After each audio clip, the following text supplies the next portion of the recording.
Hei, mun nimi on Ossi Valpio ja mä toivotan teidät tervetulleeksi Teabackpackersien mukaan teen ihmeelliseen maailmaan. Nyt matkaan, jossa pääset Teabackpackersien mukana reissaamaan Suomesta Sri Lankaan, tutustuen teen ytimessä oleviin ilmiöihin, ihmisiin ja mestoihin. Pääset tilanteisiin, jotka opettavat meidät tämän terveellisen ja historiallisesti merkittävän kasvin salat.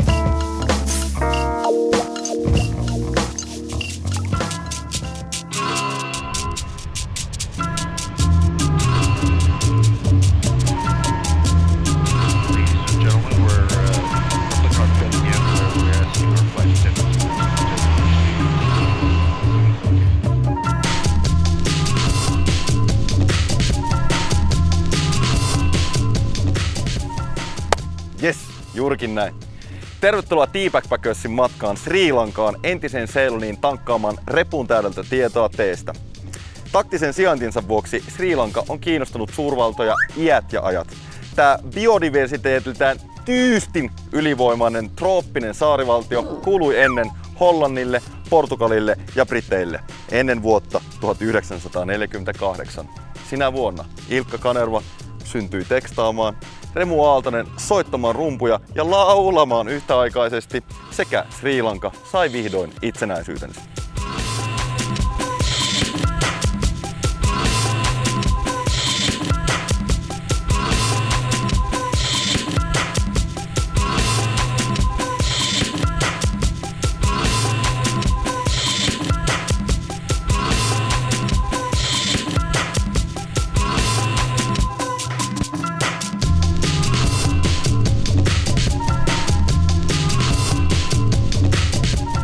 Sri Lankahan on tunnetusti saari.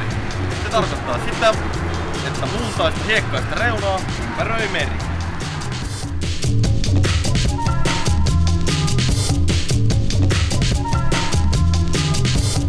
Sri Lanka has a beautiful history of tea, but it wasn't always so beautiful. It began on really the ashes of another great industry in Sri Lanka. It was the coffee industry. So we had, as Brazil is to coffee today, Ceylon was back in the day. But then in the 1800s, specifically in the late 1860s, there was a rust fungus that destroyed the coffee industry.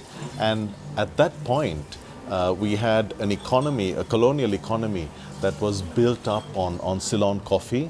And of course there was devastation because suddenly this rust fungus came along. They had no way to respond to it.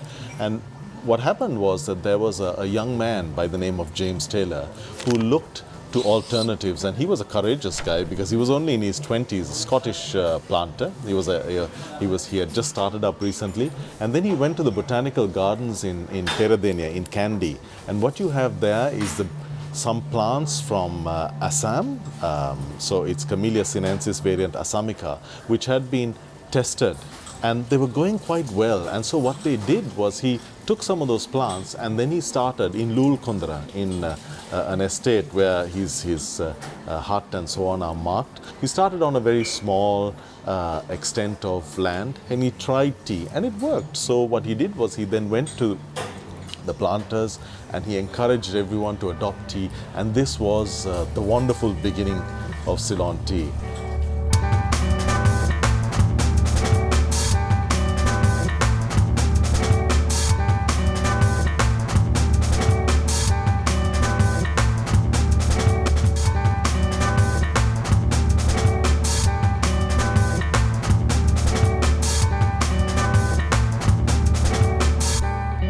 Freshest ever, King Coconut.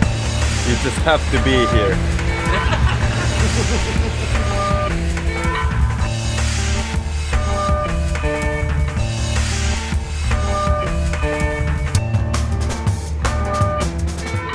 Ollaan Devon Fallsilla tässä Sri Lankan keskimailla korkeuksilla. Korkeus alkaa olla 1400 metriä. Ollaan matkalla Nuora Eliaa kattoo miten tee kasvaa korkeilla vuorilla. Tuolla on vesiputous noin 100 metriä korkea. Me on puikkelehditty pitkiä poikin vuoristoja ja juotu vähän kookosvettä ja ihmetelty kuinka helkkaristi sitä teetä voi kasvaa yhdessä pienessä maassa.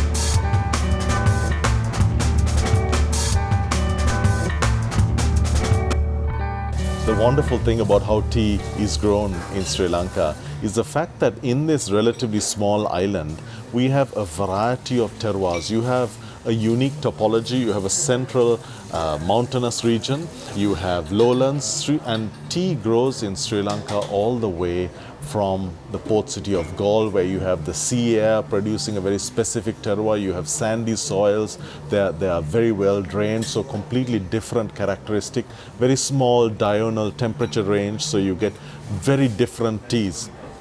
You then, as you go up the mountain, as you go towards the center, and you can more or less say that Nuwara, it would be the center, possibly the highest elevation. A little bit beyond Nuwara, you go up above 6,000 feet elevation, but you have tea growing from sea level. In sandy soils, in salty air, all the way through to this Nuwara, where you get this light, bright tea. Now, why this is a blessing is that all the way through, with this variation in climate, in soils, in all the different conditions, the wind conditions, the rainfall, etc., you have in Sri Lanka, in this small area, you have incredible variety in tea. So you have the malty teas, the rich dark teas, the strong, the light, and remember, it all comes from one plant and one method. So this really is the beauty of Ceylon tea, and I think it's why Ceylon tea came to be known as such wonderful tea, simply because in this island you have so much variety.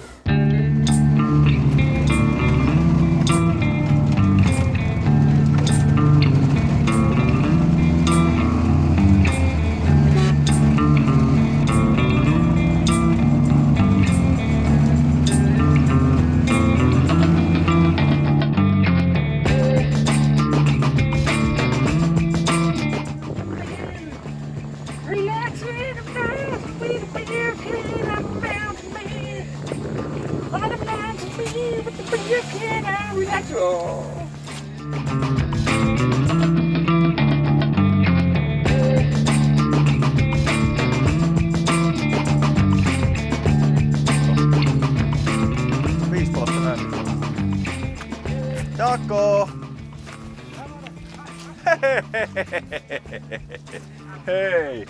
Tulitko kävellä niin kuin mekin? Kohtuu korkea matka.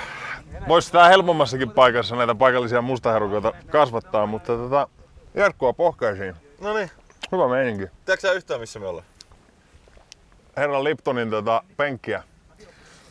Liptonin tuoli. Vajaa 2 kilometriä. Saari taitaa edelleen olla Sri Lankaa. Kyllä, mä oon saanut samat infot. Kaveri on haikannut tänne 1800-luvun lopulla ja pistänyt pikkuset herukat tuohon maahan ja ajatellut, että pitäisikö tästä tehdä joku juttu. Mun mielestä aika kiinnostavaa jopa tämmönen niinku markkinointiguru siinä mielessä, että vaikka Lipton ei ollut niinku eka tyyppi viljelyn suhteen, niin hän oli eka tyyppi, joka lähti tekemään sitä kaupallisesti isompaa. Keksi tavallaan teepussit, hyvän käyttöliittymän kuluttajille, vei teitä jenkkeihin. Päällikkötaso äijä, mutta tää paikka on niinku omistettu paikalliselle Liptonin Tuomakselle. Aika kova. Täällä on niinku joka paikka, mihin katsot, niin näkyy teepensaita. Tää on niinku uskomatonta. Heitäpä arvio, paljonko täällä voisi kasvaa? Ei mitään käsitystä, mutta aika huikea ympäristö. Myös sillä, että sää vaihtuu aika lailla koko ajan. Varmasti aika ominaiset piirteet, mitkä on aikanaan saanut just Ceylonin teelle sen niinku fingerprintin, että miksi tästä on tullut niin kova juttu, koska tällainen niinku terroir, tällainen ilmasto ja maaperä ja kaikki mitä täällä on, niin antaa aika erikoisen kemian myös tällaiseen lehteen. Only the strong survive. Just näin. Hei, pitäisikö me ottaa silleen vanhan liiton selvää tästä Sri Lankan Ceylon-teestä? Messys. Okei, jatkaa mukaan.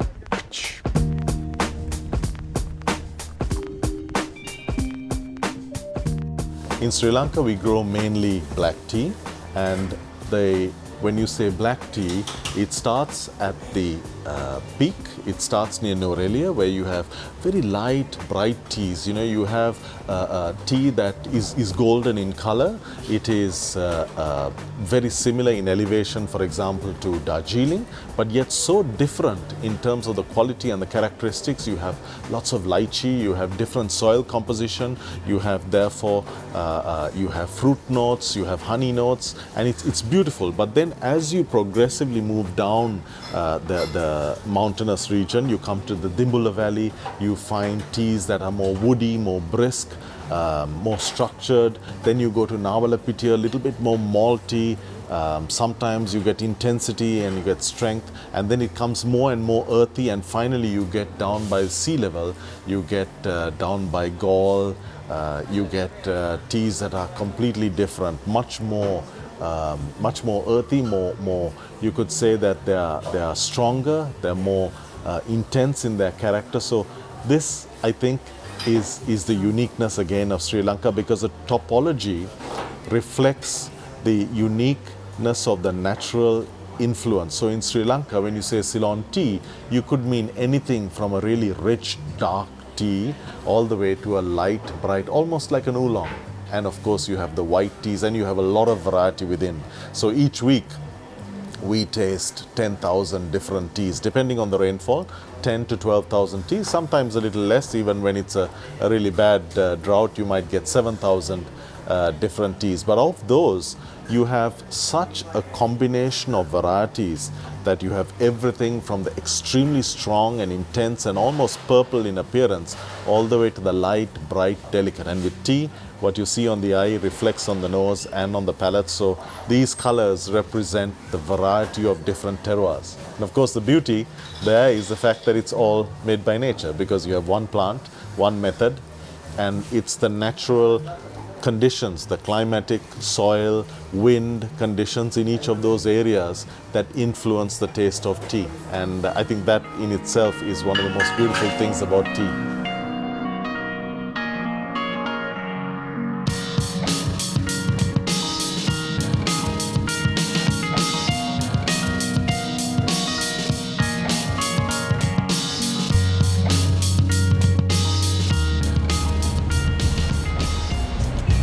Jesseri Bob, ollaan matkalla Nuora-Eliasta Ellaan.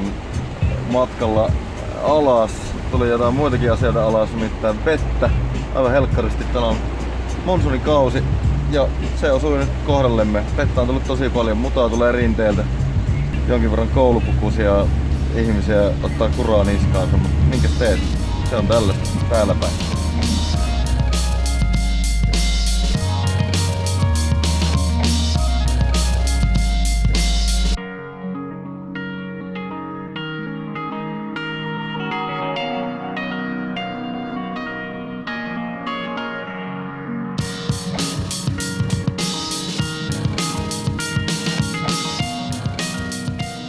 Jaakko.